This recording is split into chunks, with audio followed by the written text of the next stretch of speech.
Ladies and gentlemen of YouTube, and welcome to episode 7 of the Council Forcecast. Happy New Year, everyone. It is 2015. And two of us have found the DeLorean, and they've traveled back in time. Some of us a little too far, apparently. Happy New Year. Happy New Year. Happy New Year. Happy New Year.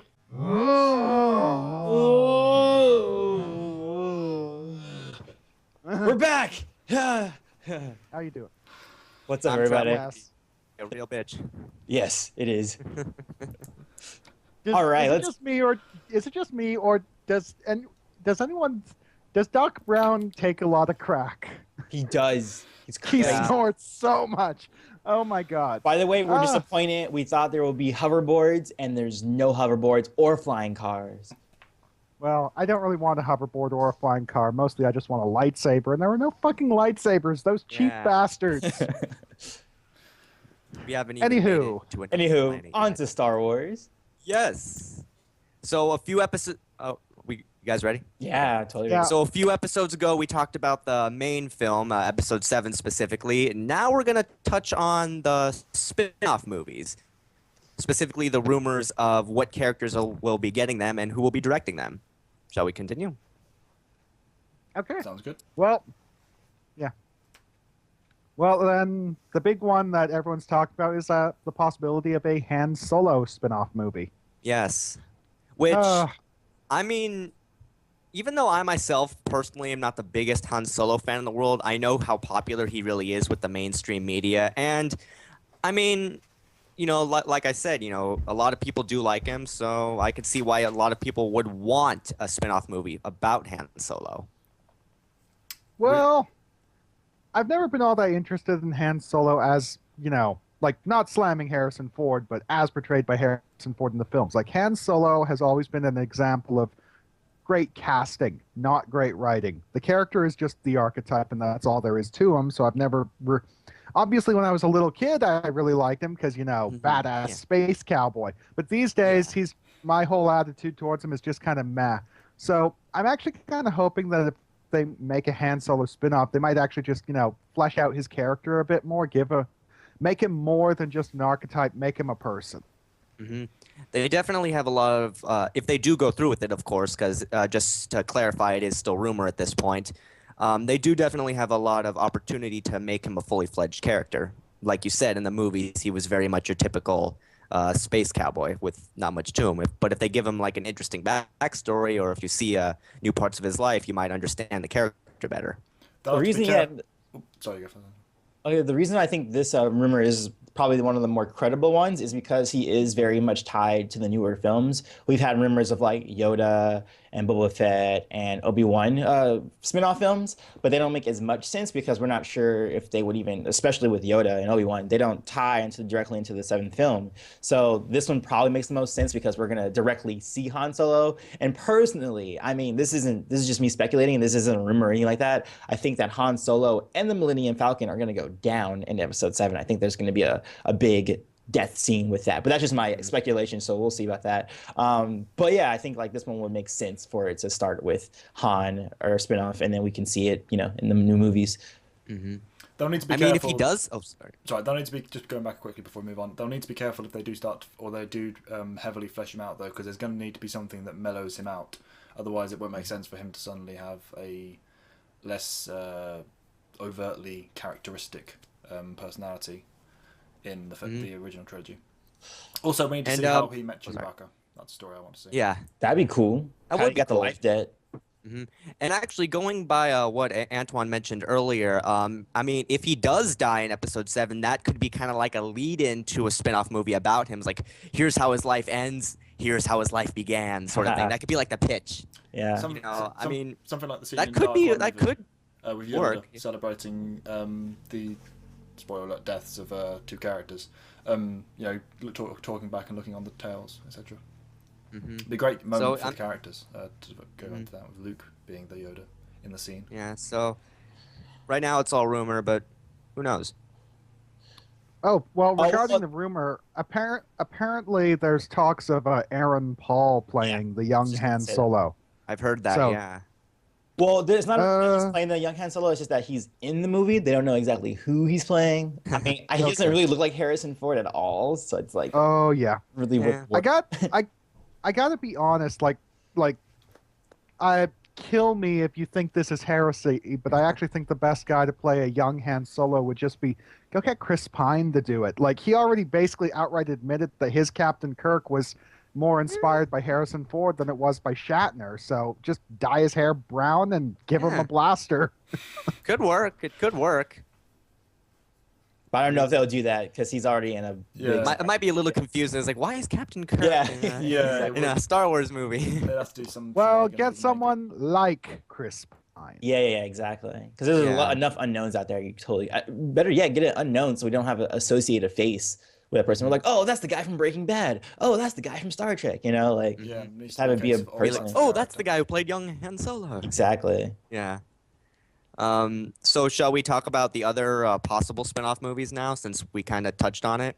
Well, okay. So the other one, the biggest one before that was the Obi-Wan one, which makes the most sense because right now, Ewan McGregor, he is the proper age for being between episodes 3 and 4, and we all know that there's the book out there called Kenobi, which they totally could, draw inspiration from, and put it in there. I mean, and that will work because that gives a really good segue, especially with Rebels. Now we have a good segue between episodes 3 and then to Rebels, and then going into 4. I think it'd be cool to see like a Western Star Wars movie, like out in the desert of Tatooine. And the thing is, Ewan McGregor has said repeatedly that he is up for going back and doing Kenobi again. Episode 7 cameo. I don't care Episode 7 cameo, please. Anything, just the tiniest cameo, even if the spin-off film's terrible, just anything to get him back in that role. It is. Seriously. I just want to see him in that robe one last time. Ewan McGregor's Obi-Wan is the best thing about the prequels by far. Agreed. Yeah, it's like even if the rest of the prequels all suck balls, but every single scene with Obi-Wan in it was just great. Like all of the scenes between him and Jango Fett in Episode 2, it was just like, oh,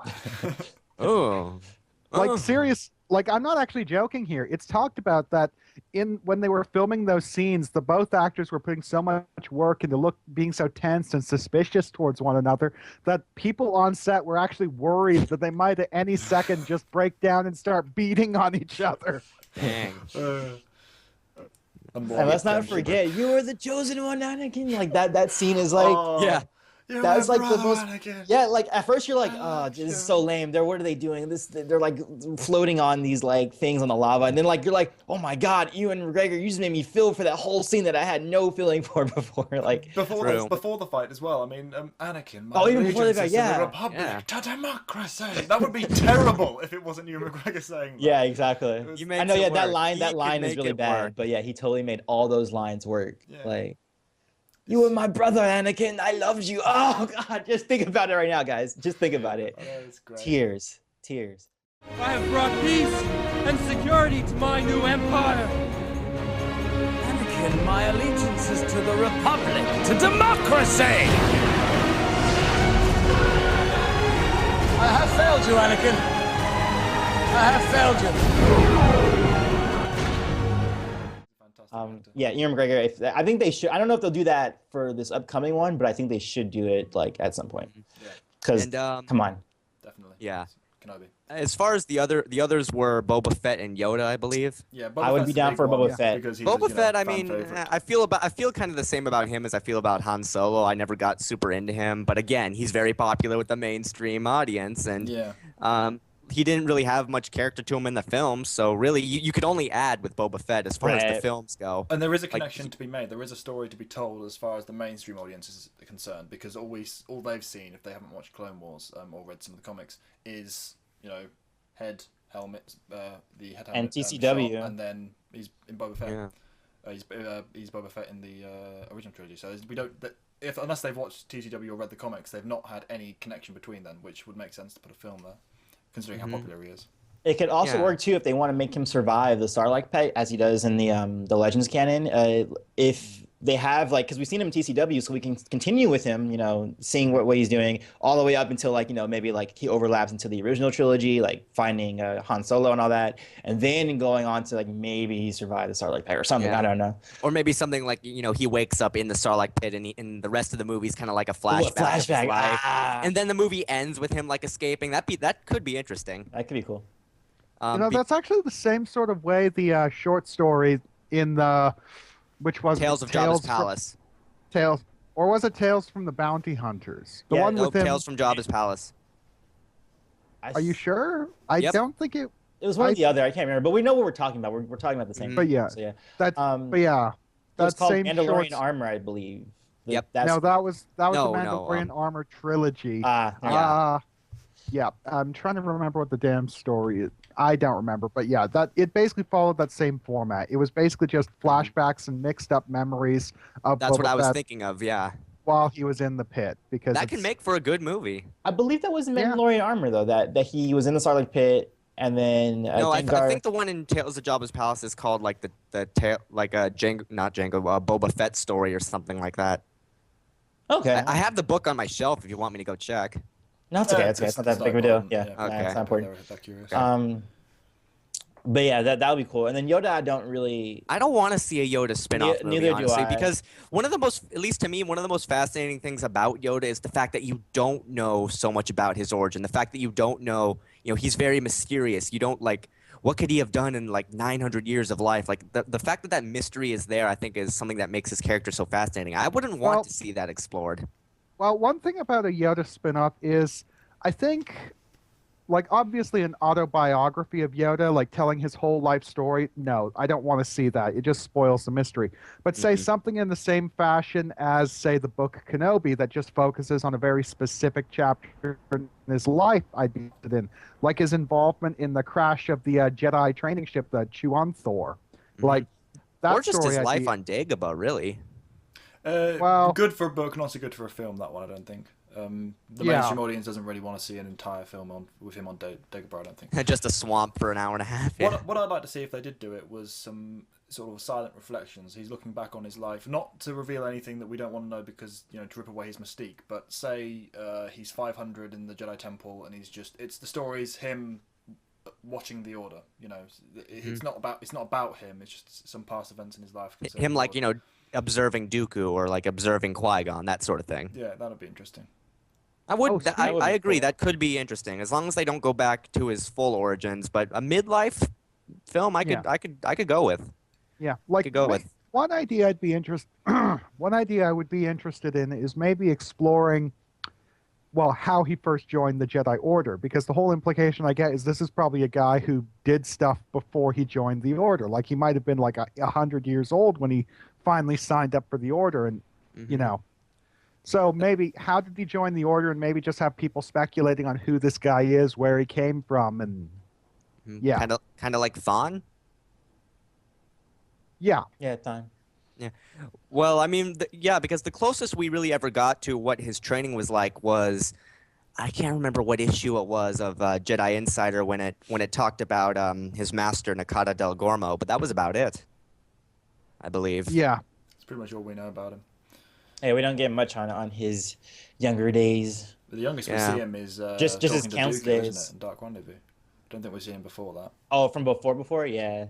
No, but yeah, I do like Colin's idea of maybe 500 years, 400 years, something like that. Just him in the Jedi Order, but not until the film started. I think that could be interesting. Him in his prime as a Jedi Knight, going out and doing stuff. Because that is, I think, one thing I should clarify in regards to my attitude towards Yoda. I do think that Yoda probably once was a great warrior. It's just within the time frame of the films, not the case. Why? Because he spent however many decades or centuries sitting in the Jedi Temple in cloistered meditation or teaching little kids how to swing a sword.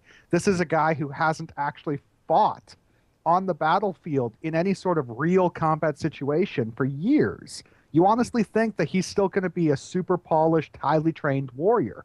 Whereas in his prime, Yoda was probably devastating, but in his old age, no. Okay. I'm not sure about that. Practice has enough to do. That's going to be a big discussion. But yeah, it's just I think you just opened up a can of worms there. Yeah, We- I'm not. I don't want to get into that. We won't go into Of the course I Yoda did. Yoda rant, but Yeah. basically Well, he's got maybe- he could refine his well- skills with sparring, but it's just a case of he hasn't. His main problem is he's yet to go, or he hadn't until he faced Sidious ever gone up against someone who was anywhere near his level. So he didn't have to train as hard as he perhaps should have done. Yeah, until it then. would be cool. It would be cool maybe to see like his ceremony, like him being named to the Jedi Council or something like that, or maybe him being named to the title of Grand Master. Yeah, like, him the old Grand Master passing the title to him. That could That'd be be kinda interesting. cool. I was Yeah. about to say that's what I want to see, him rising to Grandmaster around 500 years maybe, and then his reflection is because of the reason he's looking back on his past and Dagobah at the start of the film is his sort of wondering about how he failed his responsibilities as Grandmaster. So he's like, oh look, the order has fallen, I couldn't stop Sidious, etc. And then he goes back to when he took the mantle of Grandmaster and when he first took the responsibility, and we see the intervening years. I think that'd be a really I like good that. film. I like that. I do like that. Because he's got a reason to look back. We want to see. We're not losing any of the mystique because he's still at the Grandmaster stage. But it's him. Yeah. It's him watching the order. And he could like Oh, wait, reflect wait, on his wait. failures, and And that could maybe him like discovering Dooku or him training Dooku. Yeah. It's like, I- how could my I just apprentice re- fall I so just- far? Something like that. I just realized that could also be a great way to work in that image of Yoda in his hut on Dagobah on the cover of the Essential Reader's Companion, just in front of papers and a scroll with a quill pen. Yeah. Like actually have it so he's just reflecting and he's like, Yeah. and actually just have him resolve to decide to write down a history of the Jedi Order and just all And the then- things that he witnessed and and then then- Idea. pass then- it off to Luke. And Idea. that leads into Idea. Luke Yes. with the next. Yes, yeah. film. Which leads into episode 7. Oh, I like it. But I like it a they lot. have to found the order for that though. If they're not going to have the order, then that makes no sense. Because why? Would Yeah, Luke, yeah, Why would Luke but- go? Oh look, here's a great set of instructions for how to run an order. What? I'm going to do that Well, for we'll- 30 years. We'll just have to see until the film comes out. But Yeah. Fingers crossed. that could go definitely somewhere. Yeah, because we already know that he learned from Obi-Wan's journals, because Obi-Wan kept a journal the whole time he was, on Yeah. Tatooine. So why not Yoda? Like he should Yeah. have kept There, something. in the expanded universe, if you actually have a look at a lot of the lightsabers in the New Jedi Order kind of resemble Kenobi's. There is a reason for that. It's Yeah. It's based on his journals. Yep. yeah, and Kenobi's the schematics for a lightsaber that Kenobi put into the journal were based off the schematics for his own, and those are the schematics Obviously. that everyone else drew upon. So Yeah. it's actually kind of interesting just how much of an influence Kenobi had in so many ways on Mhm. in the Legends continuity. Like I don't know if they'll follow this up in the new one Yeah. because Probably not, yeah. unfortunately. Again, we still have a full year. Well, not a full year now. We got Less than a year. we got less than a year now until the actual film comes out. So there's still a lot of questions left unanswered. So we can't make any too harsh judgments, obviously, until then. But we're always allowed to speculate, of course. Oh, speaking on that, I know that we read the books as well as watch the movies, but do you guys think they'll continue releasing the book earlier than the movie? Like usually they do it like a month before. I don't think Probably. So. But I don't know because since it's You mean Disney like the now- novel adaptation of the? Yeah. Like I don't know because I it's think- Disney now. I think for episode Maybe. 7, specifically, they'll probably delay the book's release because they don't want to give any Right. spoilers. But for Right. the subsequent ones, it will be preceding That makes the sense. film. Maybe like release the novel like on the same week that the film comes out or something like that. Yeah. Right, because I know even in the 1977 for the original Star Wars, they actually released the book like a month before, but that was more to get publicity, I think, than anything. Yeah, And that I was think back when Revenge of the Star Sith Wars was only wasn't, you know- was Yeah, that wasn't anything, yeah. Yeah, I think the Revenge of the Sith novelization was only released like a couple days before the film came out, didn't it? I don't know, I don't remember. To me, it should be done. Film comes out, then immediately afterwards the books come out. Because in terms of, well, I suppose it's just your choice how you experience it. But the books tend to expand on the films, whereas the films are more restrictive. Mhm. So if you've read the book first, the film is going to be not as good because it's just the medium. Yeah, exactly. Yeah, Fan makes books. sense. Unless you're doing a novel adaptation, then they freaking stock the book at every freaking Barnes and Noble you go to. Oh yeah. It's like, oh, Catching Yeah. Fire, buy this book, buy this book. I was like, I don't care. Yeah. It's actually a and pretty good book, though. Well, one thing I will say is that for the most part, with the prequel trilogy, all of the novel adaptations of the films were universally better than the Yeah. films themselves. I Yeah. think we can agree with that. But the Yeah. funny thing is, Especially with the third. original trilogy, Yeah, with the original trilogy, that wasn't really the case. Like I'd say, Yeah. the It actually the novel- opposite is true with the original trilogy because I've read the original trilogy They're novelizations. They're a actually drag. quite good. Well, I'd say the novelization of A New Hope was good, but that's just because Alan Dean Foster. But True. even then, it was only as good as the movie. It was a great companion piece for the movie. Mm-hmm. Empire Strikes Back was definitely lesser than the movie. yeah. I don't care for that book at all. Return of the Jedi, not bad. Had a few good moments, I'll admit. Yeah. Yeah, like I will did say this though, defending. I mean, I'm not saying the Empire Strikes Back novel was good, but I will say the only part of that book I really did like was the fact that they expanded more on Yoda and Luke's training, more so than Oh, they did yeah. in the movie, which I Made think it the for, like, movie months really rather than needed. weeks. Yeah, Yeah. You see, because like if you look at the movie, you're thinking, okay, he was probably there for like a couple weeks. Yeah. But in the novel, like it states out flat that he was there for like how long was it? Like Was it a at least few 4 months. months? Or Yeah. something yeah, like that? 4 months, Yeah. four almost Yeah. 5 months, and it has a lot more scenes of them actually training. So that's something I think the novel that was good for the novel. That's something the movie needed, but the rest was just kind of meh. They definitely The could've, reason why they done had the so time much- frame better. They had a huge amount of time. Why? Because the Millennium Falcon's hyperdrive was down. Like Han Solo was saying that Bespin was super far, but I think we can make it. And the thing is, it's talked about in the Essential Atlas that it took them weeks to get the Bespin. They were just limping along with the Millennium Falcon's backup hyperdrive. Like, they were not going fast at all. It was just a snail's pace, which meant that Luke had plenty of time. Mm-hmm. Which So, makes yeah, sense that because is- Luke would not get as good as he was without extensive quick. training. Yeah. I mean, it's Yoda, Like, so even he's if you're going to have as you much know, of a prodigy as he was, it's like no. It's Yoda, so Yeah. he's a prodigy and he's being trained by Yoda, so he's going to be fast anyway. But even then, I mean, half a year Yeah. and being able to stand. He's not that much of a prodigy, and even Yoda's not that good of a teacher. Yeah. Yeah. You have a week's training. Go. Yeah. And even with the months of training, even Yoda was like, "Nah, you're not ready, bro. Like, don't go. Like, Yeah. let your friends deal with whatever they're dealing with. Like, don't go." Yeah. So that's something I think it had. But you're right. The novel adaptations of the prequels, particularly Revenge of the Sith, were Oh. better than the movies. And Antoine really Yeah. likes the Revenge of the Sith novelization. We all do, Oh. I think. We all Right. do. But Yeah. I think I It I is actually like think the best. like Yeah. those of you who are I'd- watching who haven't read the Revenge of the Sith novelization, I highly recommend you Do check it now. out. yeah.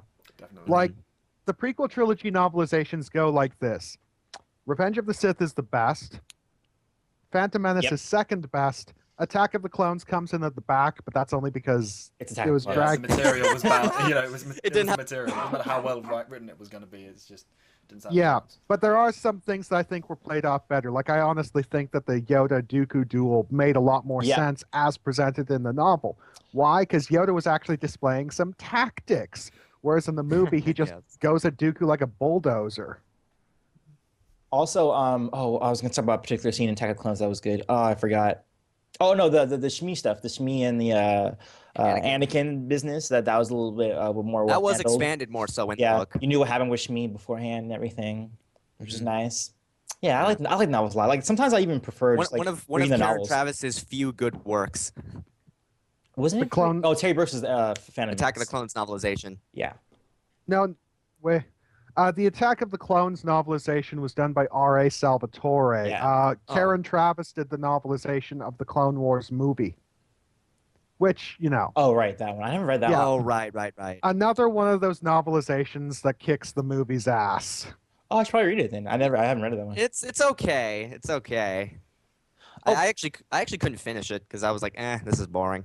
I was rewatching the opening of the Clone Wars movie, and I forgot how epic it started. Like, it had all the war sounds, like it sounded like World War II, where it's like, you hear Yeah. Kenobi giving orders, stuff like that. I'm like, oh my god, this movie sounds like it's awesome. And then I started watching, I was like, wait. Yeah.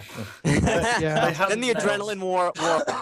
They hadn't nailed the animation at that point either, so it was still. Yeah, it was still stages. new. Yeah, that's The The very problem with the damn movie is the fact that it was a damn movie. They should have just stuck with the original first plan. episode. because, Yeah. because that was, it's like the whole thing on Christophsis was going to be their debut episode, ending with Anakin accepting Ahsoka, and then the whole thing on Teth with them trying to rescue Jabba's son would be a 3-episode story arc. Mhm. It's like, yeah, It doesn't work. As Yeah, a it was a film little very well. perplexing. The problem is that when you're watching the film, you can almost tell where the episode breaks would have been. You can Right. tell where Where one the cutting episode tool ends is and the next in one. editing bay. Where the cutting tool is, yes. Yeah, it's like And they here. basically just took 4 episodes and spliced them together and called it a movie, and it just didn't work. It really Here you didn't. go. It was a really bad springboard as well, because I don't know about anyone else, but when I saw it on the films that it was coming out, I was like, oh, what is that? But if it had been a TV show, it would have been a completely different story. True.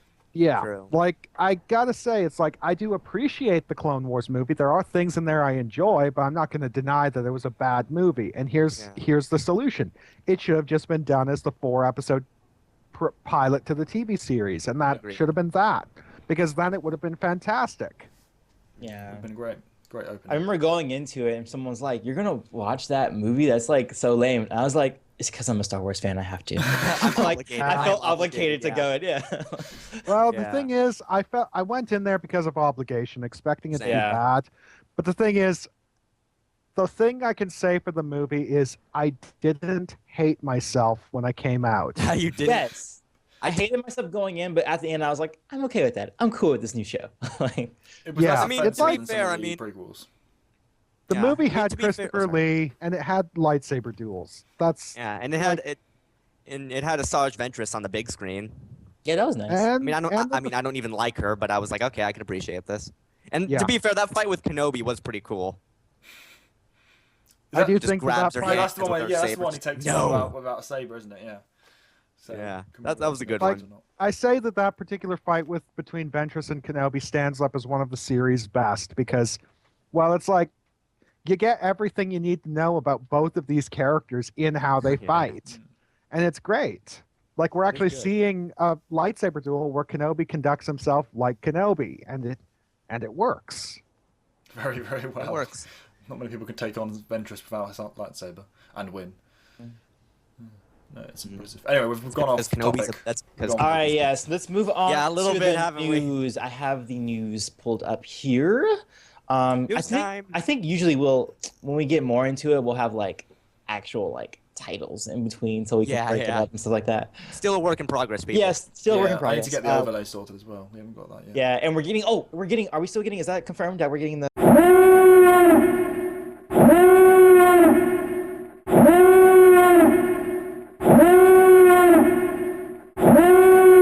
You should bleep them out. You should bleep them out. Yeah, Bleep bleep me them out. out. Yeah, and then people will think, what was that about? Your Yeah, please. mother was a. Can you bleep, Callan? Yes. Like, can you? Okay, bleep them out when you edit this, then. Okay. Yeah, my bad, because I didn't want them to have expectations of it, and we don't have it. You But okay. almost blew our. Blue art cover. The funny thing is, when you said cover, then you got cut out. Oh, bleep that out too. Okay, so they're gonna put the Jedi Academy in the Paris Disneyland, which is like whatever. Yeah. Oh, but this one's really cool. George Lucas wants to destroy every copy of the Star Wars Christmas special. Yes, I've knew- heard of that before. Hasn't he stated that Even- before? Pretty awesome, even yeah. he is embarrassed about that. But Yeah. he reiterated it that he want, like, specifically the quote says, oh, where's the quote? It says, "Oh, if I had the time and a sledgehammer, I would track down every copy of that show and smash it." I don't blame him. I would do the same. Oh, it's a shame we missed that. We could have done that. Oh well. Yeah, I know. I really, really, really don't want to watch the Star Wars holiday We special. have to. I know, We have were to going drunk. to. Speaking for someone who's seen it before, it's really bad. I mean, Oh, it's I'm actually kind of terrible. happy we missed it. That's why we It's have to an be drunk. abomination. You've never even seen it, Antoine. I know, that's why we have to be drunk.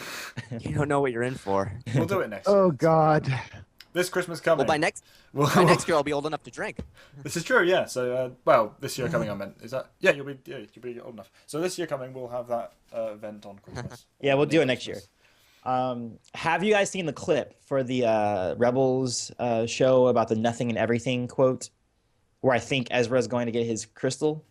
No, I did see the little thing where Yoda's voice is talking to Kanan. Yeah, that's also, there was 2 clips that were released, the Kanan and Yoda voice, and then Ezra going to get his crystal, basically. But there's a big controversy because they're saying that if the Padawan doesn't come back, the master has to stay there and they die.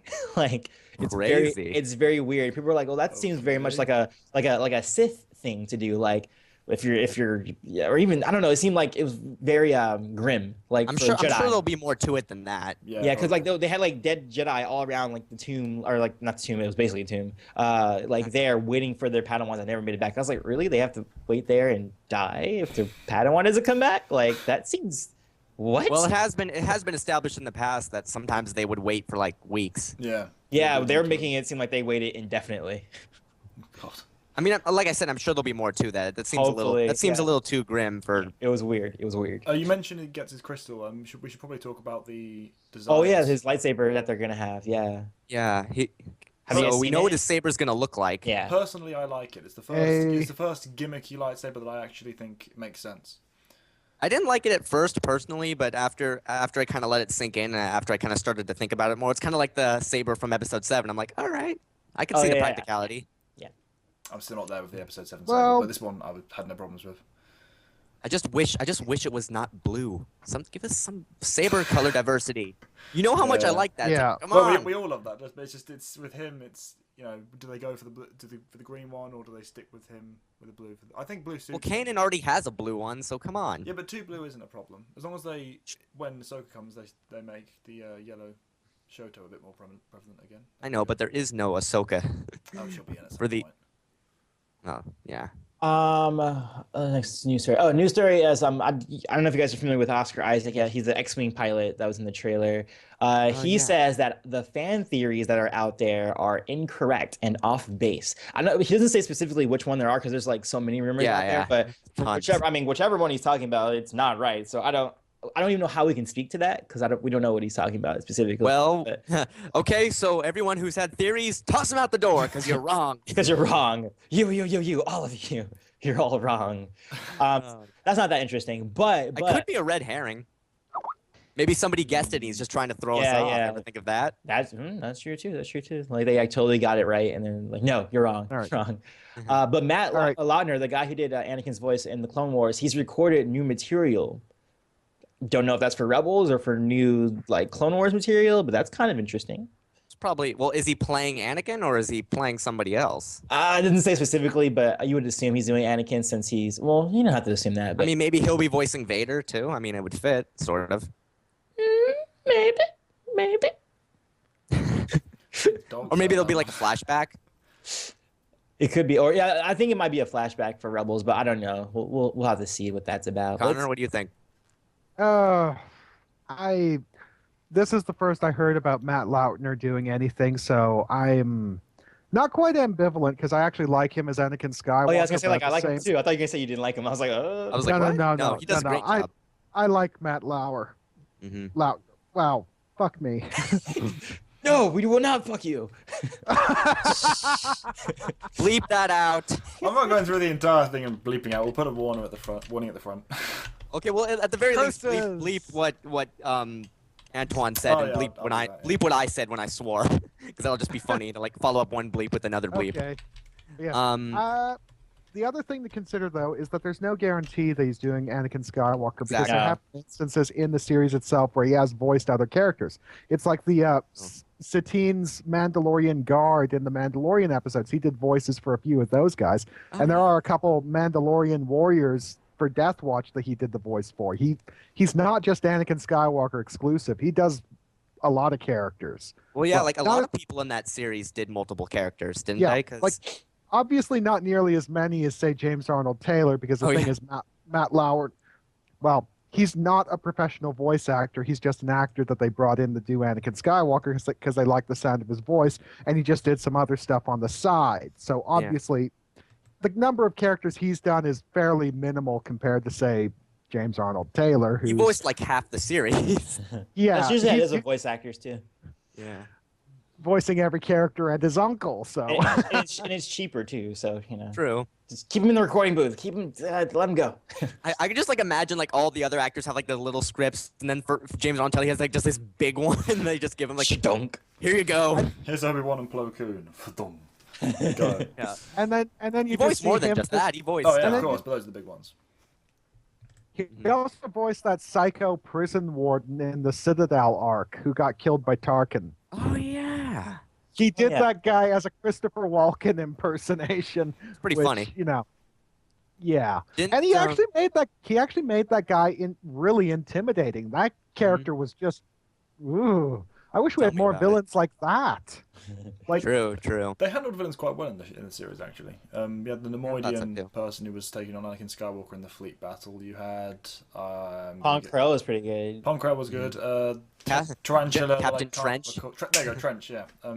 Spider. Pretty cool. well, regarding the Nemoidian Admiral and Admiral Trench, I actually think, I think the characters were established well, but what they did with them kind of sucked because the original plan with the Nemoidian Admiral was when the Republic Star Destroyer is kamikazing his ship, and the droids were like, "What do we do?" Originally, they were going to have him say, "We die," and he just dies, and that would be that, and that would have been a great death scene. But they decided not to go with it because they wanted to use his character again. But then they never did, which meant that his death scene goes to waste for no reason.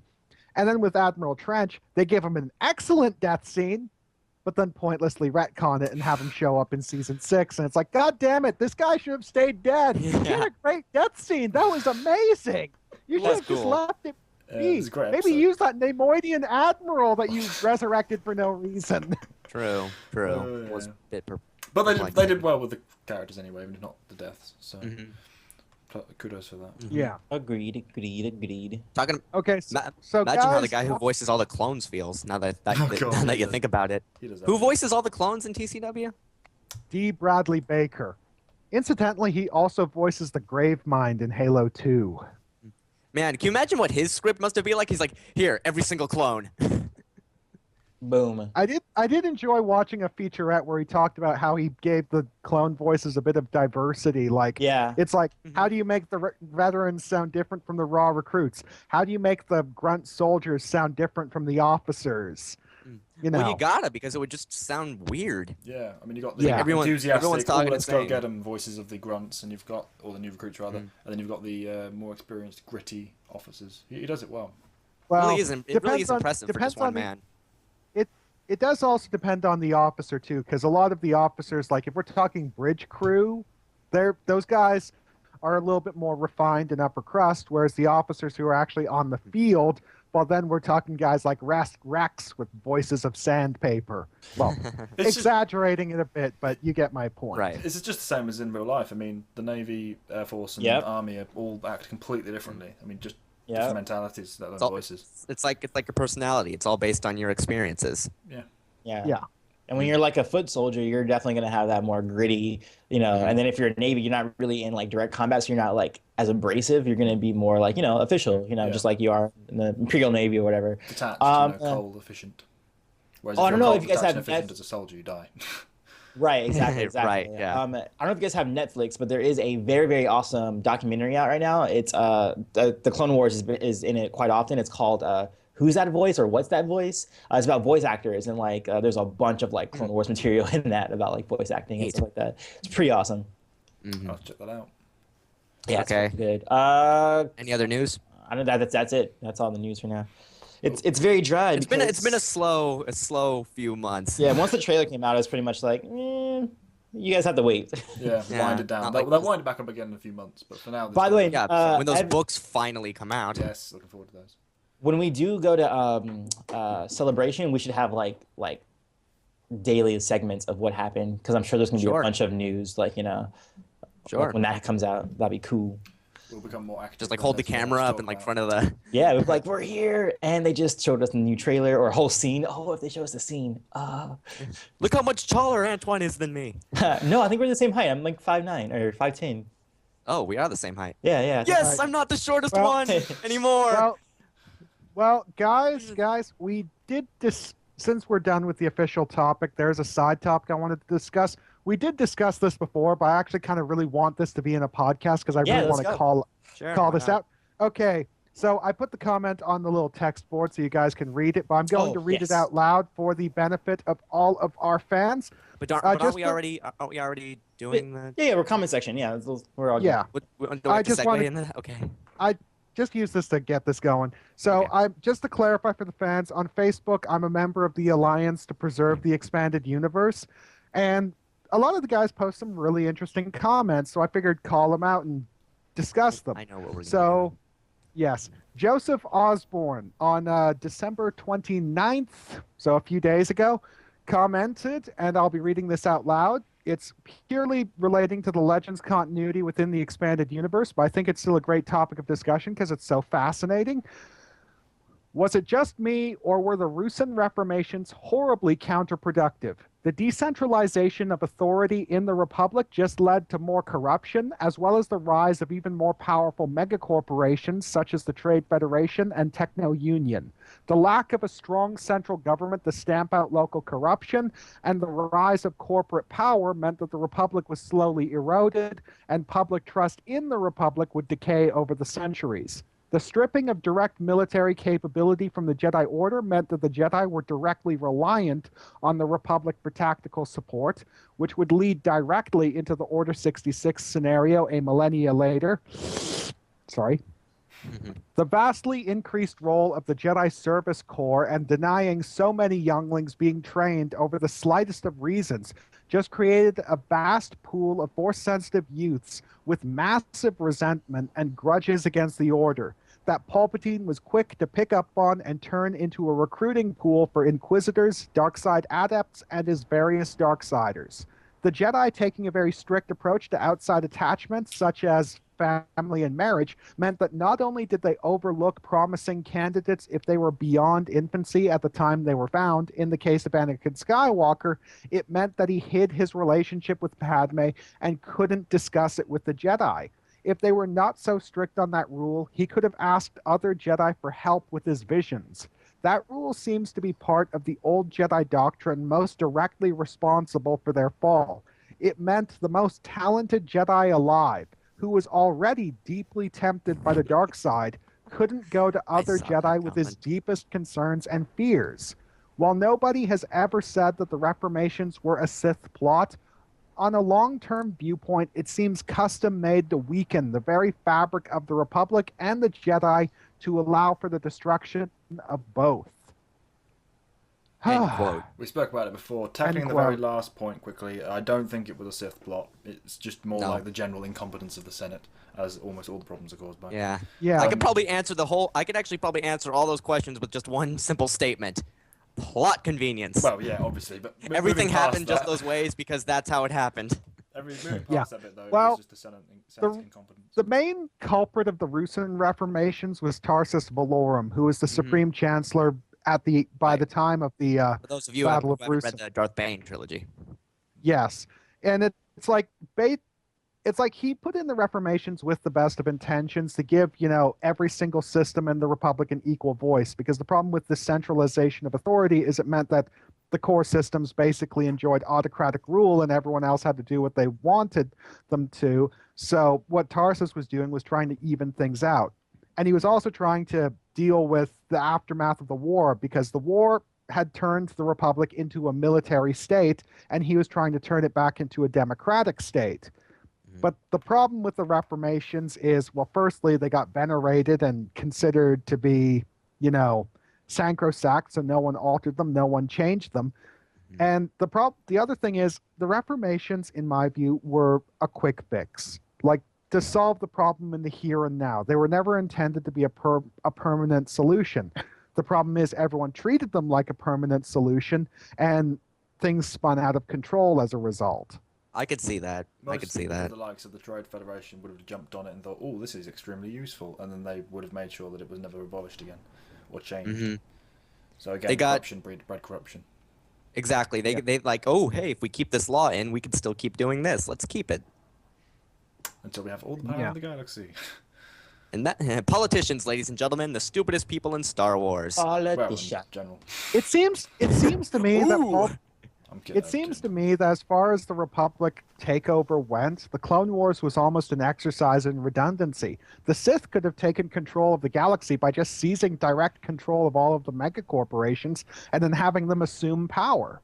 But then but they still had to deal with the Jedi.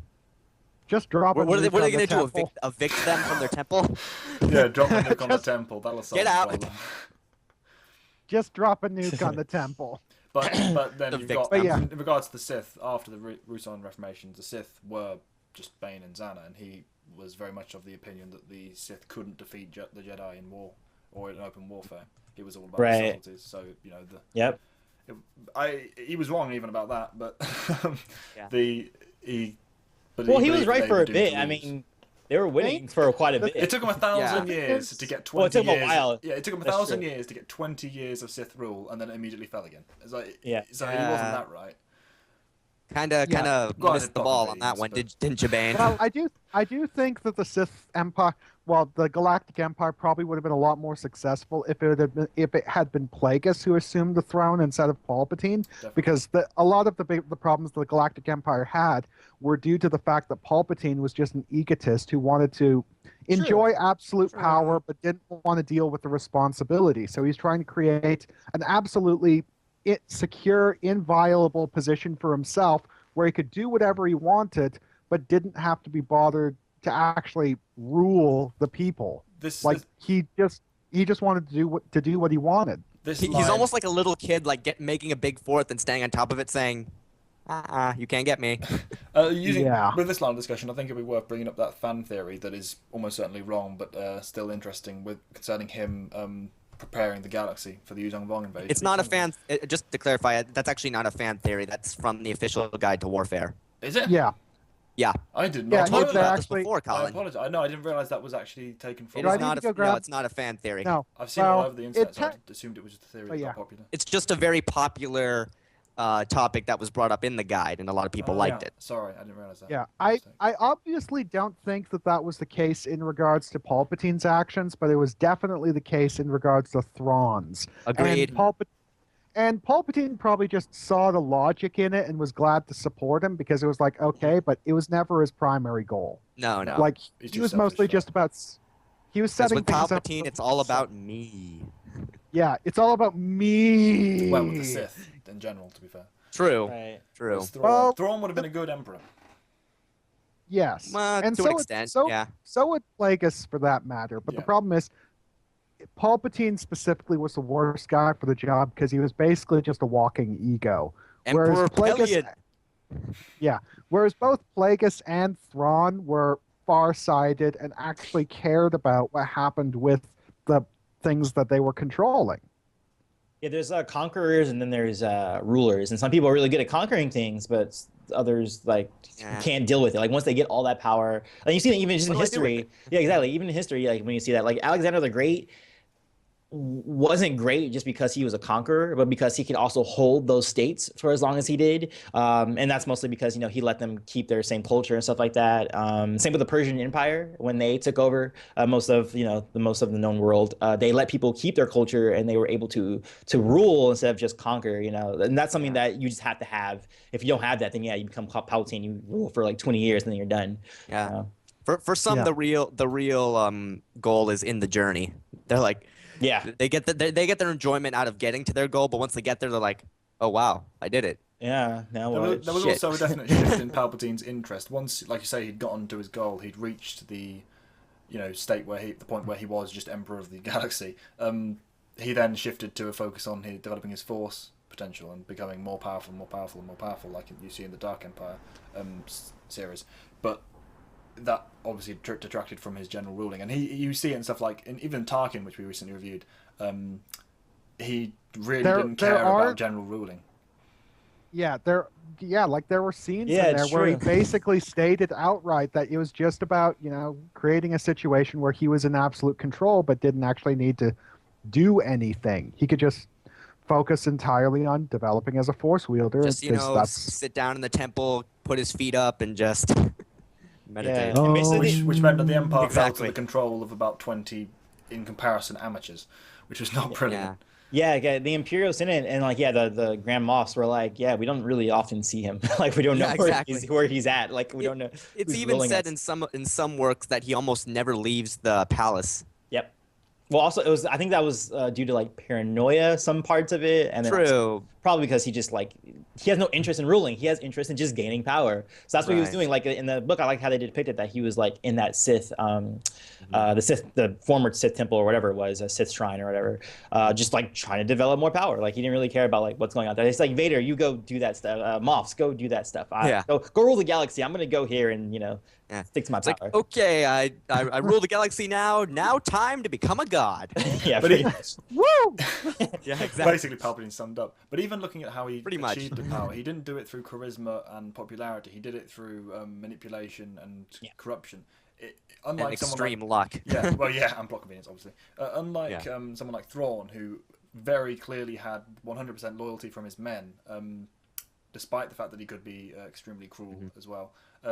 He gained that sort of military control, and people wanted Well, that's to follow kind of him. Chiss culture too. Well, that's true, but not just Chiss. I mean, he took the Imperial side of things and made them loyal, like Gallipelian, just the officer staff on his bridge. Pelion makes mention of the fact that these men will follow him into battle; they will die for him now because of how he rewarded someone for doing something that he killed someone else for messing up earlier. It was. If he was leader, he cares enough, or at least understands that he has to look like he cares enough to make people want to follow him. Which Palpatine just doesn't care at all. No. So it's Yeah. everything falls flat on its face. Vader also got that to a point, but the problem is with Vader, he was a machine who kind of looked at everything with a very black and white mentality. If you succeed, I'll reward you. If you fail, I'll kill you. There was no middle ground with Vader, whereas Thrawn understood that you need to have degrees of separation between punishment and reward, whereas Vader didn't. If you like, anyone who succeeded was generously rewarded. Like, there were a lot of officers who achieved high rank and incredible amounts of prestige because they were extremely good and got on Vader's good side. But there are a lot of other officers who, Are now dead. who are now dead because, Yep. of course, because Vader doesn't suffer fools. He doesn't brook failure. Like, yeah, it's like, admittedly, Admiral Ozzel got what was coming to him. Admiral Ozzel was an incompetent, egotistical blowhard, and he was a piece Yep. of shit, and He was. got what he deserved. But Captain Piet, he didn't deserve that. No, Like, he didn't. That was that No. punishment was way over. Just yeah, very the bad. thing is, Piet screwed up through no fault of his own. It was just honest. He just honest. Like, it was just situations beyond his control. And the thing is, he owned up to his mistake anyway and apologized to Vader. Yeah. I'm so sorry, I fucked up. Please don't kill me. Apology accepted. He's an example of someone that Thrawn would have 100% rewarded for coming forward and apologising. Like when the officer failed to capture Luke in his fighter, he failed in exactly the same way someone else had failed and got killed for it earlier, but he failed doing the right thing. And then he noticed that. He was terrified because he thought Thrawn was going to kill him, and then Thrawn just went, "Take me through what you did. Could you have done of anything different?" And he, "No, I don't." And he's, "No, you're right. You couldn't. You did very well. Work on it though." And This then could be rewarded him. actually an interesting topic for like a future episode. Like we could take like a bunch of individuals. Like, what if this guy was emperor? What if this guy was emperor? Emperor Vader, Emperor Thrawn, Emperor Pelion, etc. We should put that down. Yeah. Good work. Yeah, Let us know if I you're agree. interested. But yeah, I agree with just- that. Yeah. Just back to the original comment, though, my personal favorite point is the whole thing about the Jedi Service Corps, how the Jedi Order would basically just boot you for the slightest reasons, and it just created a massive pool of Force-sensitive youths with massive resentment and grudges against the Order. Like, the whole... Yeah, because that was the problem with the Jedi Order in that era. Their requirements were just way too strict. They did Well, produce it's a like- great as far as the deal of- service corps goes, like on one hand I get it, but on another hand I don't. I agree. Like you shouldn't be booted for such a small reason, especially if you have certain individuals who display a lot of promise. But then I do kind of get it on another standpoint, because if you have somebody who is force sensitive but is either like a danger to themselves or a danger to other, like the Jedi, it's not like you're just the Jedi do just basic jobs. Like they're the protectors of the galaxy. They handle lethal weapons that no one else uses. Like this is something you have to be adept at in order to succeed. So if somebody is potentially dangerous or could potentially hurt somebody else, I can kind of see the logic in, okay, this isn't. You have talent, but this isn't working for you. Here, try something else. It's kind of like not everybody could just join the police force. I totally get that logic, but the problem is the Jedi Order aren't always booting you out based on that logic. Like this goes back to what we see in the Jedi Apprentice books with Right. Obi-Wan Kenobi. Right. It's like he almost gets carted off to the Jedi Service Corps, not because he's not suited for training, but because there are no masters available to teach him. Because because the problem with the Jedi Order is that it's a club that's designed specifically to accommodate the card-carrying members, and this comes at the expense of the recruits. Like we get a lot of super promising Jedi who are just sent off to the service corps because there aren't any masters who actually want them, and we get a lot of incompetent idiots who are trained just because they have some sort of rapport with a specific master. It's like if their training system was more refined and organized, all the Kenobis would be brought in for training, and all the Coleman Trebors would be sent off to the Corps. Like, you would not... The problems with their training system lead directly to individuals like Coleman Trevor. Yep. The idea of the corps is an excellent one, but you're right. The reasons for sending them, or even what they end up doing when they're in the corps, should have been different. They shouldn't. I think like the main like you said. I mean, I do understand. Like I said, I do understand the reason for them, but I do think yes, it's a bit too strict. Like it shouldn't be. That shouldn't be the only reason you should get carted off. Although I do think it is something that should exist because, like I said before, for sure, for something as dangerous as the stuff they do, you can't just have anybody do it. Like I said before, not anyone could just join the police force. Well, it's funny you say the police force. That could be something they do. Instead of being Jedi Knights, they go and work with the judicial department. They become like captains of different corps of the police on Coruscant or something. Right, they don't have to be warriors. Yeah, they can. There are options for them. But that is still dangerous, and they could still potentially harm others. Yeah, but sure, locking them all up, there's nothing they can do to prevent that. But the problem is that's not why these students are being carted off and not being allowed to train. They're just being carted off because there are no... it is. In some cases, but in a lot of cases, it's just Obi-Wan Kenobi, promising student, but no one's there to teach him because no one wants him. Tell us like, that's just Esterhazy, scout. Yep. Very nearly happened to her. Yeah. Well, mostly for her is because she didn't have any force potential. Yeah, basically same. That was why the masters. But still, Obi-Wan makes no sense. He's one of the most powerful Jedi in history, and people didn't want him. Like, you're idiots. Yeah, and then you got Coleman Trevor. Yes. The reason we take the piss out of him, by the way, in case you needed to know, is that he has 360-degree vision and he's still got hit. And practices Sarisu. And got taken down by 2 shots from Jango Fett. I want this to be a meme. Coleman Trevor sucks. Yeah, I'm sorry, but it's like Coleman Trevor, Jedi Council Master. That means you should be the cream of the crop. And you get taken down in 2 shots by Jango Fett. Whereas Jedi Knight Obi-Wan Kenobi, super capable and skillful, like top tier knight, not master level, put up a serious fight against Jango Fett. That particular fight scene is actually one of the best in all the films. It's great, but it's great. But Coleman Trevor. It's like, I can understand, Jedi being hardcore intellectuals and scholars who don't train for fighting very much. But if that's the case, Coleman Trevor should not have been in the arena. Why did they take him there? Like, everybody in the temple, go! Yeah, exactly. But this is Mace Windu, remember. He's not known for his tactical intelligence. Come on, he's not that dumb. Oh, no, but he has made some stupid mistakes in the past before. I mean, think Yinshori Crisis. He sent 2 Jedi Knights in that got themselves killed because they weren't aware. Well, he didn't know. He wasn't aware that the Yinshori were immune to mental influence, which he would have done if he'd brought the issue up with the council before sending them off. Fair enough. And then what happens after that? He basically, once he finds out they're dead, he's like, yeah, I'm going to Yinchor alone. Yeah, and then has to be convinced to take people. And the rest of the council's like, wait up. Yeah. I'm sorry, Mace, you're good, but you're not that good. He's powerful and he's extremely intelligent, but he's not a tactician. He's not a strategist. Yeah. He's a very one-on-one guy. Yes. Yeah. Okay, so he's a warrior. Before we get any further off topic, should we move into the comments? Oh yeah, comments. Yes. Nathan So the final section where we address the comments that we've picked out. We've each picked one. Antoine, you want to go first? I thought you guys were starting with your Nathan Wilson one. Well, we'll save that one for last. Okay, yeah, that's fine. It's a bit of an unpleasant note to go out on, though, isn't it? Yeah. Let's do that one first. Let's do that one first. Okay. Okay, so backstory. This one comes from our Connor and I's recent collaboration, Qui-Gon Jinn versus Venzalo. Connor? I'll read it out. It's it's mostly addressed to me, and it's just like, God damn it. Okay. Beginning. Jen Sarai makes me want to murder people.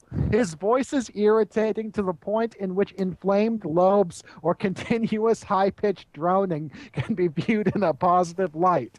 His highly opinionated views on elements of the EU infuriates and aggravates me. His recording equipment sounds low-end, and his editing is stagnant.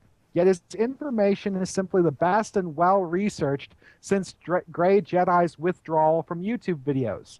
I flee to the others like Evan, Antoine, and even Judicar, despite their flaws, yet Jen Sarai finds his way into these refuges. I find him to be an irritant. Should he take the route of Grey Jedi, I shall not weep. I am curious to find out who agrees and opposes this. Please let me know. Okay. I oppose you. Should we say who that's from? Nathan Wilson. The comment will be put up. Oh, right. Yeah.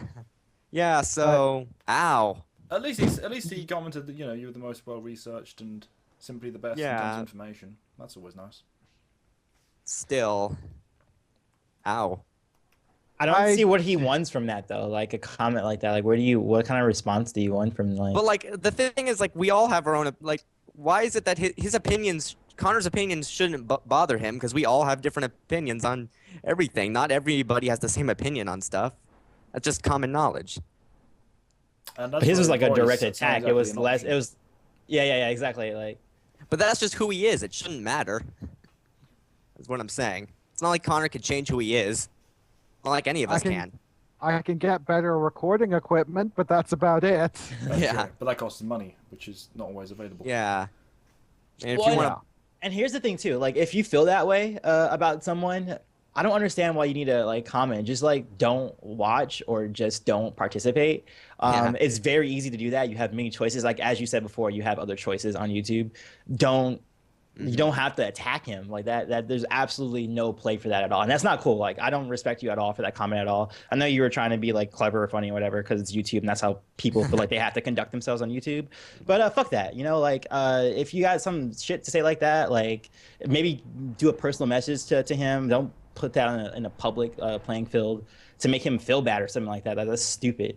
But yeah, I don't know. Like that kind of pisses me off sometimes. Like YouTube comments that. They don't feel like we're people sometimes. They just see us like as these personality types, and then you just like put that out there, but like, oh, like voice is irritating to the point where like high pitched, like what is that? Like, I don't know. That just like really pisses me off. That people don't have any empathy for people anymore. I think the internet and the fact that there's like you're at this keyboard typing like gives you no kind of interaction, or there's no alignment with one another. Like where people are coming from. People want to assume the worst from you, or just like personally attack you, and I don't give any respect to anything like that. So for you, Mr. Wilson, disrespect all the way. For me, it doesn't read that he's trying to be openly malicious. I mean, the fact that he comments about thinking he has the best information, etc., and he seems to be trying to write it in an amusing tone. So it's not the worst comment I've ever read, but I agree with you.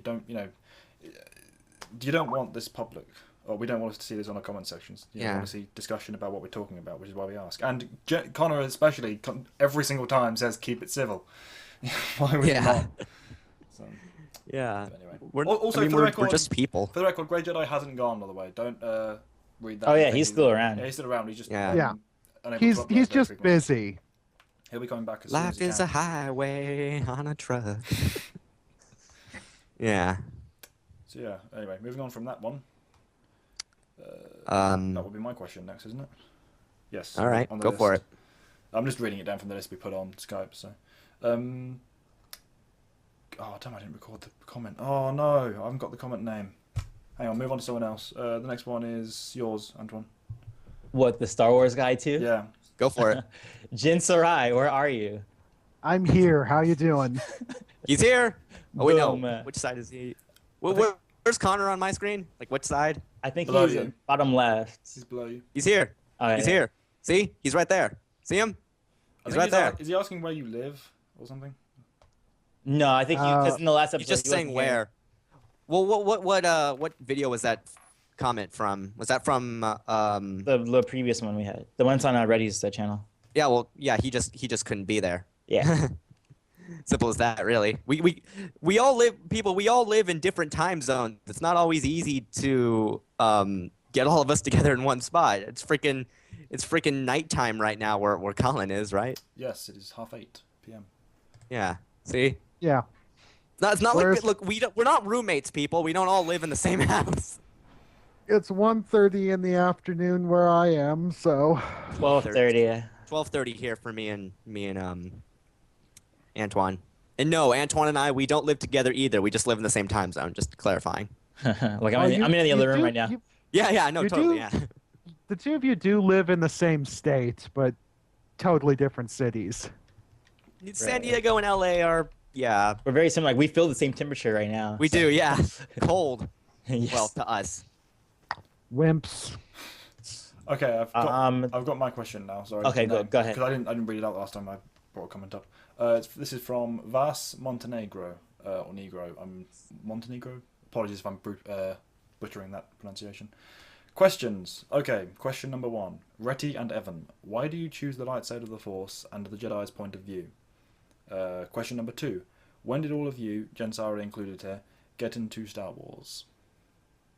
Okay, well, addressing, Colin and I's choice, I kind of addressed this in my Q&A, but, I prefer the Jedi's philosophy. I'm more gravitated toward their way of thinking. I like the characters more. It's just more appealing, really, to put it in layman's terms. And for me, it's basically because I personally think morality is the most important thing in the world. Mm-hmm. That's what I put above everything else, all decisions, etc., etc. And the Jedi align with that. Yeah, if you have power like this, I feel that the most responsible way to use it is what the Jedi do, for the most part. As for when we got into Star Wars, that's Antoine and Connor, you go first because we've just spoken. Okay. Like how old, I guess? Is that what I was like 5. I was in a Toys R Us, and Empire Strikes Back was in a bargain bin. And it was the old school VHS. I don't know if you guys even remember what VHSs are, but they're Yes. Oh these little- yeah, Yep. I remember those. There's these cassettes that look like little tapes. Oh, I had a tape somewhere around here, so I can show you guys. But whatever. It was the old carton box. I know you guys remember it, but it was like a stormtrooper and it was purple Yep. text that said Yep, Empire Strikes yep. Back. Yeah. All right, cool. So there was that, and then my dad was like, "Oh, Star Wars. That's a cool movie." And One then, you sec. have it? You have it? Yeah, go get it. And my dad was like, "Oh yeah, Star Wars is a cool movie. I remember I watched it as a kid." So I was like, "Okay, cool." Took it, and then I watched it, and I was like, La light of the heavens. Enlightened. that was pretty much it. Yeah. Go ahead, Connor.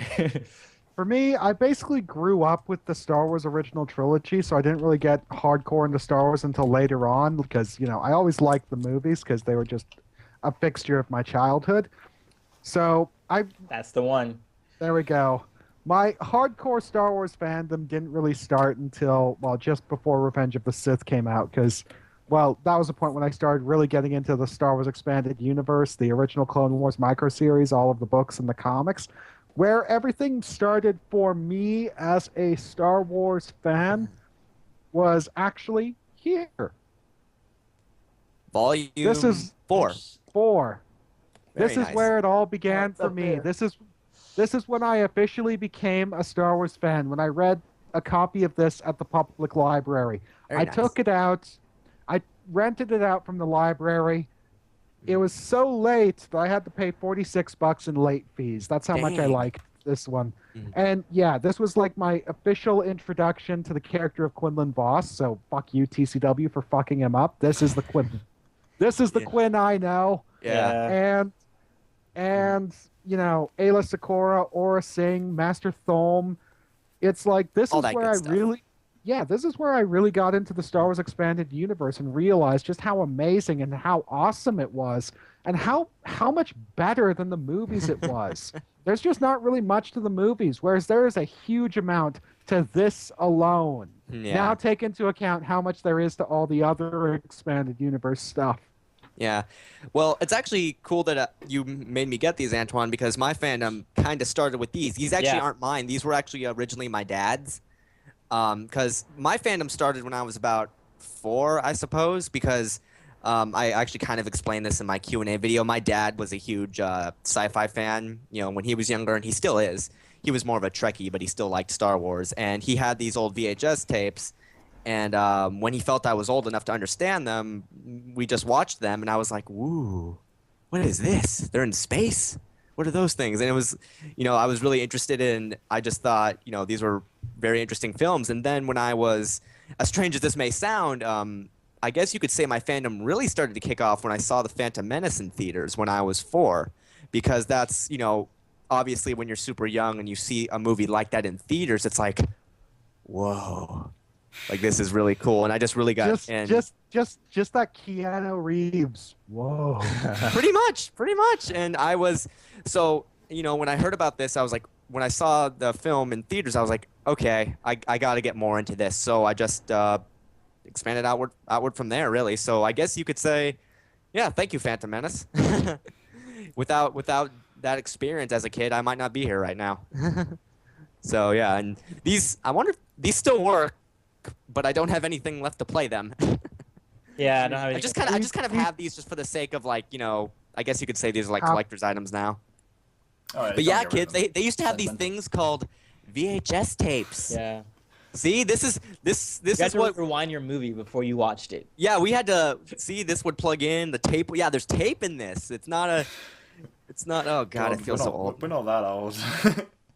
I remember we're not that young. Sorry. I remember when CDs were a thing. Guys, here's the sad thing. I am 23 years old and I am going gray. Like, I know Callan is too, but Yes, Family I've trait? called And you I'm out. only 20. Yes. Yes. Family trait. My family has great genes for long life, not so good for looking good the whole time. Well, I'd say that's a decent trade-off, actually. I agree.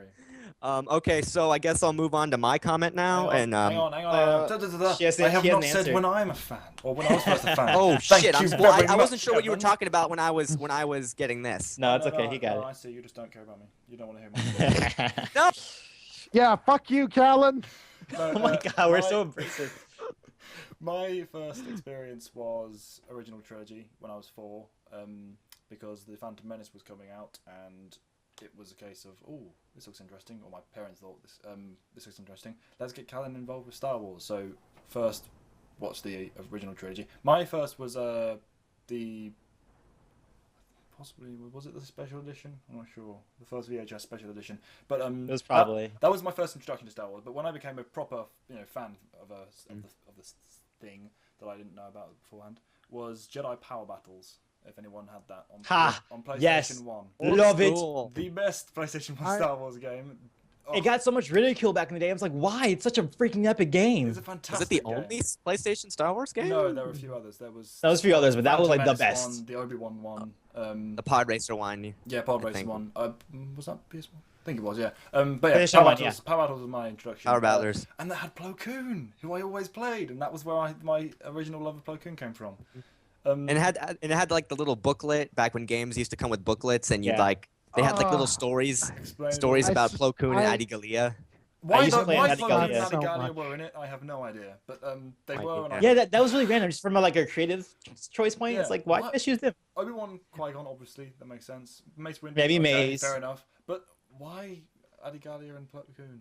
They probably just like had the council, and they were just like maybe they like threw a dart and like their eyes He looks closed. Maybe, cool, and she's a girl, so let's get her. Yeah. Yeah, basically. Okay, he looks cool, and we need gender diversity. Yeah, Sold. That was my. We need an alien, and we need a woman. That's what they Yeah. said. But that's yeah. how I got Alright. introduced to it, and I love it for it. So that was my big one. You still have it? Opening. Yes, I don't have I my have it PlayStation somewhere 1 though. too. My grandparents threw it out, not knowing what it was. Oh. But I had the game. Oh, wow. That's important. And the save file. So if I have a PS1, I can start playing that again. Oh. That was awesome. Love that game. All That right. should, that should be a Let's so- Play, man. We should do it as Let's Play. Could be fun. All right. Okay, Okay. so The next comment is on one of my videos by a guy called Chris Ferguson. It's not actually a question. It's just a little thingy that I really enjoyed and thought I should mention to you people because it actually kind of encapsulates my viewpoint. So Chris Ferguson, mindless Disney executive, says, "Hey JJ, these characters look pretty cool. Are any of them in episode 7? Mindless JJ. Nah, they don't really exist anymore. We threw them out with the rest of the EU so Disney could sell more books and so I could have complete artistic freedom. Or really, so I wouldn't have to worry about what already happened in the past. Remembering is hard. It hurts my head when I try to remember. I saw this comment. Hey, let me show you these new lens flares I've come up with for those big triangle ships. Just to clarify, JJ is J.J. Abrams. And yeah, that's my point of view. They threw it out so they could just do what they wanted without having to think about anything. And yeah. Mm-hmm. Yeah, it's definitely the easy route. I agree with that. True. But I understand them. The gonna put quick some and of the- easy path. I understand Like them I getting said, some for the EU because they needed breathing Yeah. room, but the amount they threw out was obscene. They didn't. Yeah, I just a agree. small I mean, space, again, that's all they needed for the films. that's how I feel. They definitely threw out more than they should Needed have. to. I mean, I wouldn't Yeah. have liked it if they did this, but if they just made the post Return of the Jedi stuff non-canon, Yeah. probably would have made more sense. I would have been bummed. I'm like, no. But yeah, it would have made more sense for them to say like, nope, everything previously that came out is all Legends. Is like, what? Go fuck You yourself. only need 20 years or so of Yeah. 30 years, sorry. Of canon, which I didn't even Yeah. need. Could have been any number. But we've all all kind Yeah, of given yeah, our we've- spiel yeah, on we've- that already. Yeah, so yeah, that was no whole point in- episode. what's it called? Let's How's the term go? Kicking a dead horse? yeah. Beating a Let's dead just horse. do two more. Well, I'll do mine then, I Yeah, guess. or just one more. This was actually Connor. You'll have to help me with this one since this is another thing from our collab. It comes Ah, from. yes. Uh, Muad'Dib Jakarutu. One. yes. He starts off by I'm saying. sorry. He starts off by saying, also, your assumption on Battlefield somehow hinder innovation is ridiculous, as historically, Battlefield is exactly where new fighting styles and innovations were created. Hence the reason ancient China had way more styles of kung fu that had been lost in the present. Okay, that was his first comment, and then I replied saying, innovations are created before and after the battle, not during. While you can while you can take experience from an engagement, you aren't going to mix up your approach in the thick of a fight, otherwise you'll be killed instantly. And Connor, you want to go from there? Since I did half, you could do the other half. Okay. Like reading the Muad'Dib- rest. All right. Muad'Dib Jakarutu replied with, true, but the Old Republic wasn't in a constant state of battle. There was plenty of time for Jedi Sith to innovate as they prepared for the next battle or just in between conflicts. The Jedi of the movie period didn't have time to innovate for lightsaber combat either, since they were not fighting lightsaber wielding opponents on the regular. So I fail to see why would you his punctuation is, his sentence structure is terrible. My grammar Nazi is set off. So I fail to see why would you expect they were innovating techniques for lightsaber wielding opponents instead of blaster wielding opponents they faced regularly. Correct me if I'm wrong, but weren't all the lightsaber forms except for Vapad created during the Old Republic era? I would argue there's a reason they created 7 while the later Jedi essentially stopped innovating new styles. I would argue Dooku was such a top saber fighter because he relied on Old Republic fighting styles developed for war against lightsaber wielding opponents, and this is what gave him such a large advantage over almost every Jedi of his age.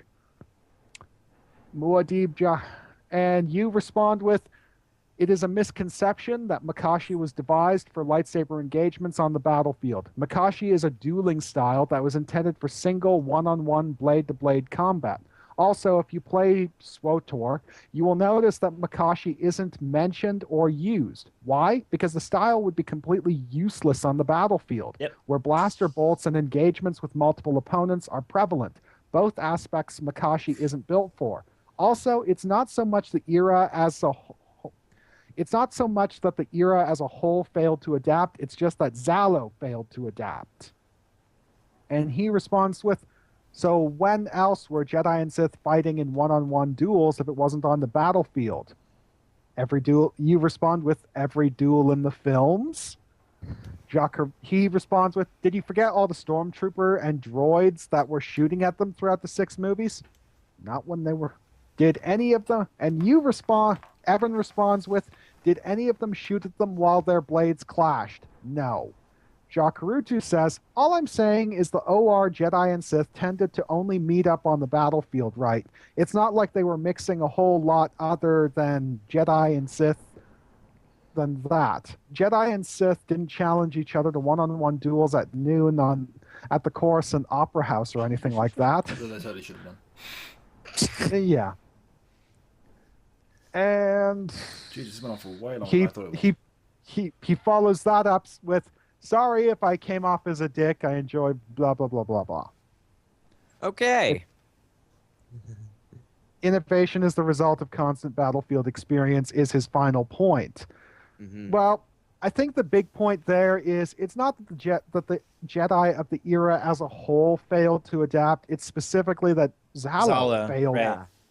Ben Zalo specifically, like he took his technique to its nth degree and didn't develop it any further because he didn't need to. He had an approach that simple as worked. that. If it ain't broke, don't fix it. That's not to say that Exactly. other Jedi didn't develop as great sword masters and martial artists. And like, come on, Kaosen Durach was active during that era. Sure, he was killed at the start of the war, but there have got to be other masters like him. This was the era when Jedi battle masters earned their rank. They weren't appointed. They earned their rank.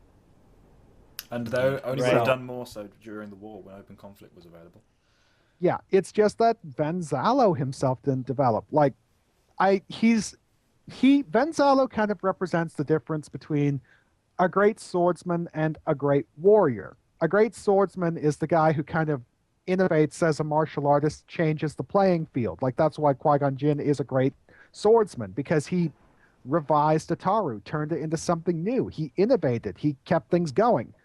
Zalo didn't do anything like that. He was just a great warrior who had an excellent track record on the battlefield, who killed a lot of people, who was ludicrously effective in a fight, but he didn't really do anything special with his martial art. He just used it in the way it was designed to be used. Right. Why? Because the way it was designed to be used was perfect for what he needed it to be. Mhm. But if you fight someone who is familiar with your style and can cope with it, then you get yourself in trouble, which is what happened when he fought Malgus.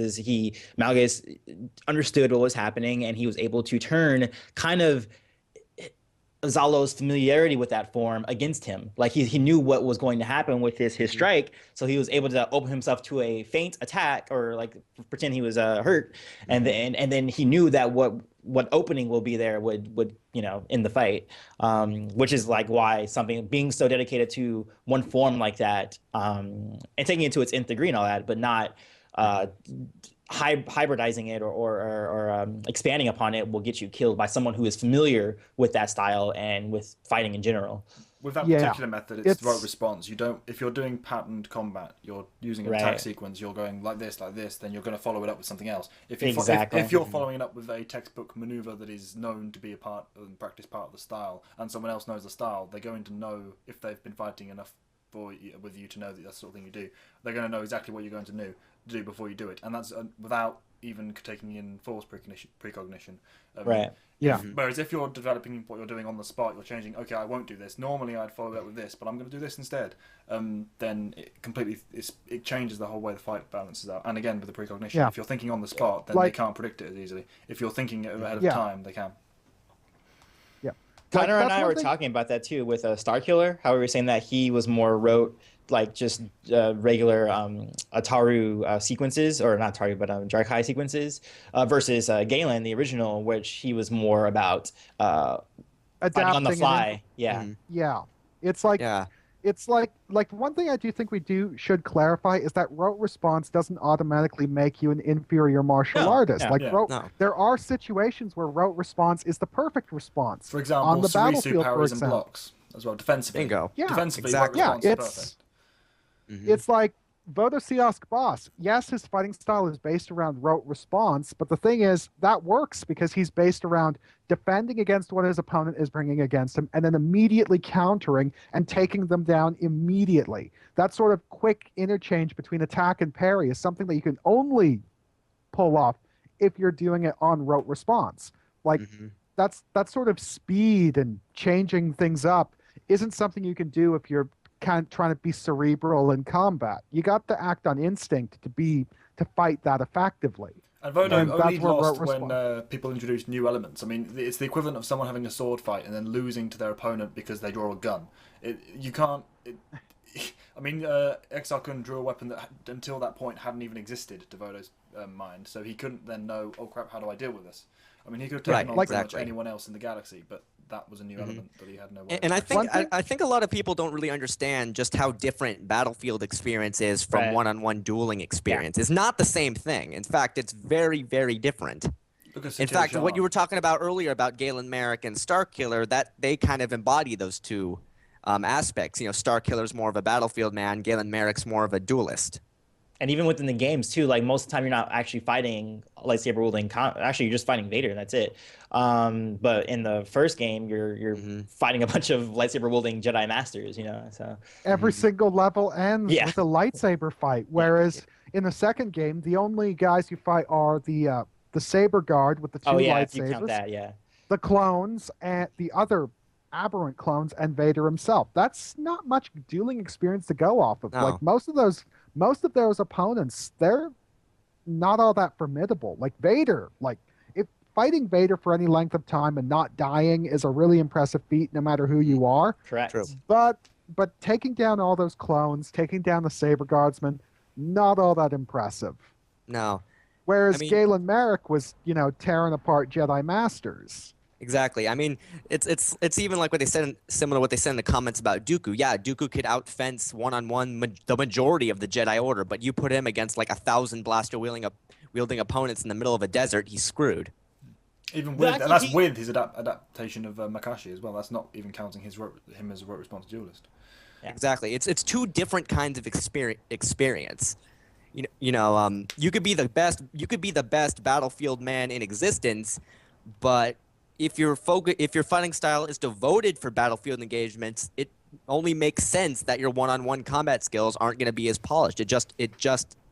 That's just how it works. It factors into overall it's like combative application as well. If you ranked the Jedi Council in terms of how good they were in one-on-one, it would be completely different to if you ranked them on how good they were, how many people they could On take out on the Battlefield. battlefield. I mean, look at Satil Right. Shan. She loses to Malgus, but she deals out way more damage on the battlefield than he ever could, just from the way she Exactly. applies herself.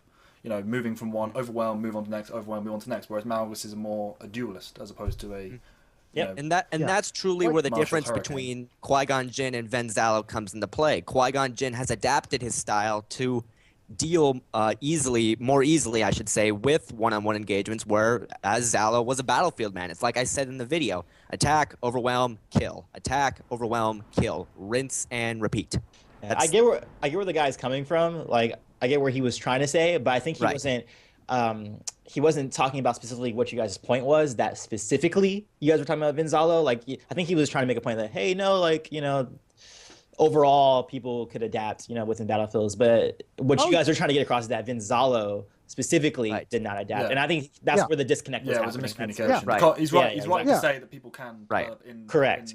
Oh yeah, like Jedi of the era Zalo. did adapt. Like Darth Malgus himself, it's like he may not have advanced martial arts, but he still did advance his application of his own martial arts in a similar manner to what Qui-Gon Jinn did. You got guys like Nosteral, who, if you've read Old Republic Annihilation, like this is a guy who's constantly changing things up. Like Nosteral was a fucking badass. I Yeah. love him. He's fantastic. It was cool. Very similar to Plo Koon, and not just because he looks exactly the same. Yeah. Well, he's voiced by Lance Henriksen, which means he's automatically cooler. You can't go wrong with Lance You can't go wrong with Bishop. I met Lance Henriksen. I mentioned that in my video. I met him. He's pretty cool. Cool.